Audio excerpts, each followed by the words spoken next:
sobrang nako-curious ako doon sa mga food vlog mo, lalo na sa Mindanao. Kasi yun yung mga parang hindi mo siya pupuntahan ng Para sa wala kang pagkain. mission eh. Totoo. Oo, parang ganun. So, nakakatuwa na makapanood na nakapunta ka doon na na-experience mo siya.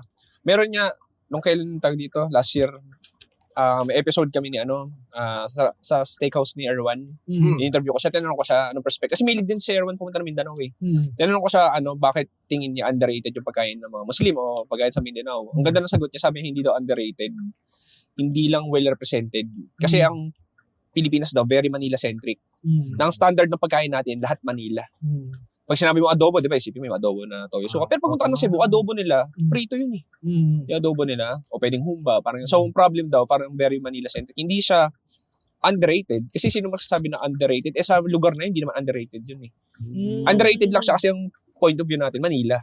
Pero pag punta ng lugar na yun, hindi yun underrated. Sikat yun sa lugar na yun. Bakit kaya? Ang galing, no? Kung foodie ka talaga, ang dami mong pwedeng explore, no? Meron. Lalo kung kaya, ano ka. alam sabi ko, very fortunate ako na sa ganitong field ako. Kasi hindi ako maubusan ng content eh. Oo. Yung iba, nababaliw sila. Anong prank na gagawin ko next? Diba?